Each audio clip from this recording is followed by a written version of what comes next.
Salut bien-aimés et bienvenue dans un nouvel épisode de 10 minutes pour un objectif atteint. Notre mission est de t'accompagner dans ton développement personnel en nous appuyant sur la parole de Dieu.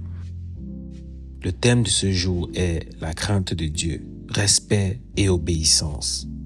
Alors bien-aimés, pour pouvoir développer ces sujets, nous allons nous appuyer sur le psaume 33 du verset 8 au verset 9, Matthieu 10, le verset 28 et Hébreux 12 du verset 28 au verset 29. Alors bien-aimé, dispose-toi, nous entrons dans le vif du sujet. Alors le psaume 33, verset 8 à 9 dit ceci.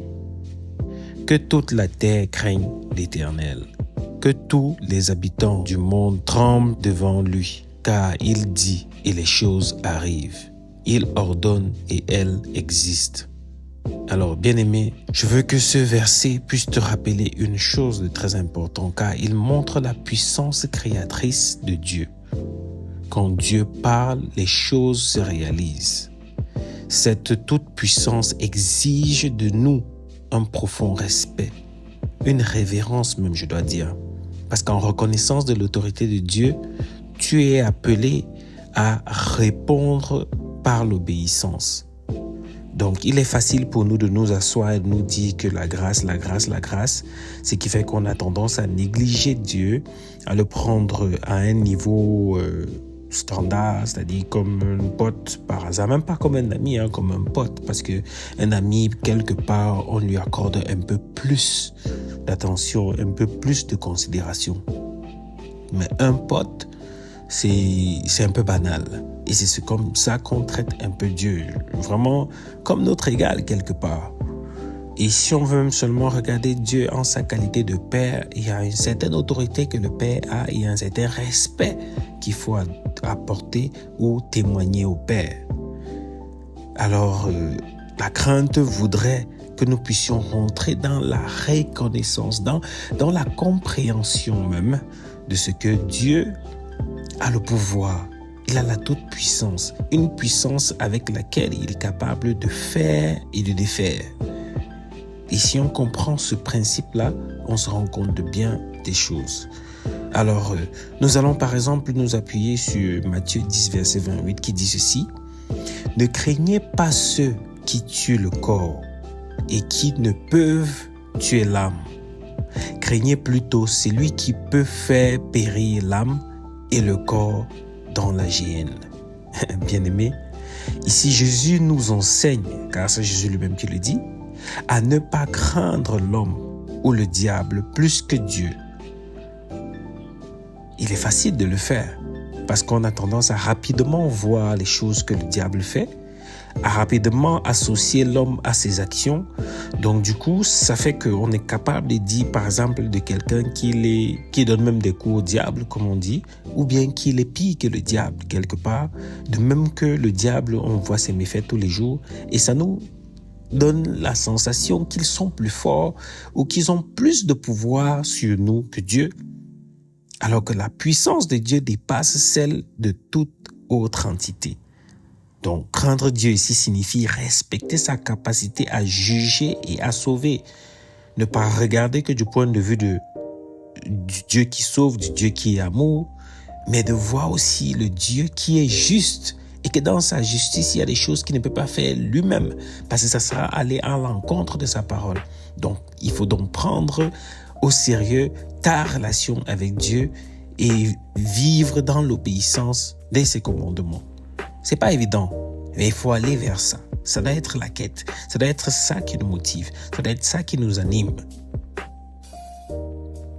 Donc, bien-aimé, dans Hébreux 12, du verset 28 au verset 29, qui dit ceci, « C'est pourquoi, recevant un royaume inébranlable, montrons notre connaissance en rendant à Dieu un culte qui lui soit agréable, avec piété et avec crainte, car notre Dieu est aussi un feu dévorant. » Cette parole est comme une mise en garde.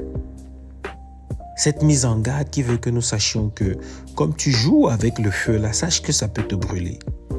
Alors, Dieu étant un feu dévorant, nous avons l'exemple des différents éléments cataclysmiques que nous connaissons, que ce soit le déluge, que ce soit Sodome et Gomorrhe, ou même les plaies en Égypte. Nous comprenons que Dieu, quand il veut déverser sa colère, ce n'est pas un peu. Et il m'est amené à comprendre à travers l'enseignement que, en fait, Jésus n'est pas venu nous sauver du diable, parce qu'il n'a aucun pouvoir sur nous, le diable en réalité. Jésus est venu nous sauver de la colère de Dieu. Ce qu'on appelle en anglais the wrath. Quand on parle de wrath, c'est que c'est quelque chose de terrible.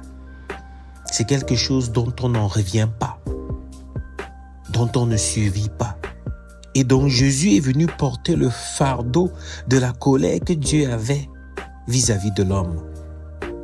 Donc ne pas se dire que le sacrifice de Jésus était par rapport à que le diable n'ait plus de pouvoir sur nous. Non, il n'a aucun pouvoir sur nous, à part les murmures et nous rendre fourbes comme lui en nous trompant, en nous donnant l'impression que Dieu n'est pas là pour nous, Dieu ne nous apporte rien, et en nous éloignant de Dieu, donc que nous sortons de la présence de Dieu. C'est ce qu'il fait. C'est pour ça que quand Adam et Ève font ce qu'ils font, ils essayent d'éviter Dieu, ils se cachent. C'est la peur parce qu'ils savent ce qu'ils peuvent faire. Donc cette crainte-là est quelque chose que nous devons avoir à l'esprit aussi, qui va faire que là où on minimise facilement les péchés que nous commettons jour et nuit, et dont nous ne confessons pas, et dont nous ne sommes pas dans la repentance, que ça commence à nous titiller, à nous interpeller. Donc bien-aimé, je vais t'inviter comme ça là à travers le challenge de cette semaine, où nous faisons déjà le récapitulatif de notre thématique, qui est que la crainte de Dieu est une reconnaissance de sa toute-puissance. La crainte de Dieu nous pousse à craindre plus l'Éternel que le diable et les hommes, et en même temps, elle nous incite à adorer Dieu avec piété et respect. Quand on parle de la crainte, ce n'est pas nécessairement de marcher avec la peur au ventre. C'est vrai que quand on est dans la crainte, on est dans une posture de faire quelque chose pour ne pas irriter l'autre. Mais ici, comme pour dire que je ne saurais pas être en train de prétendre aimer, mais que je ne respecte pas. Je ne saurais pas être en train de prétendre aimer, mais que je n'obéisse pas. Alors bien aimé, le challenge de cette semaine est de trouver le moyen et du temps pour méditer sur la puissance et la grandeur de Dieu.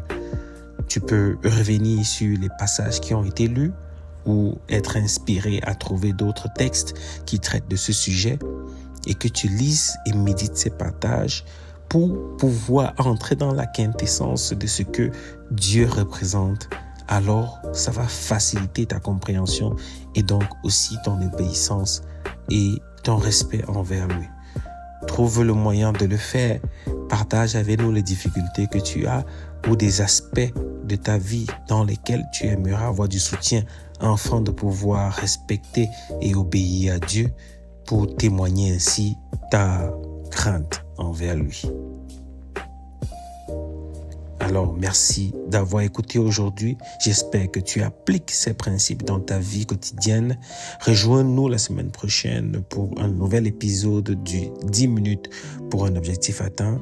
Que Dieu te bénisse et te guide dans ta quête de sagesse et de respect envers sa puissance et son autorité.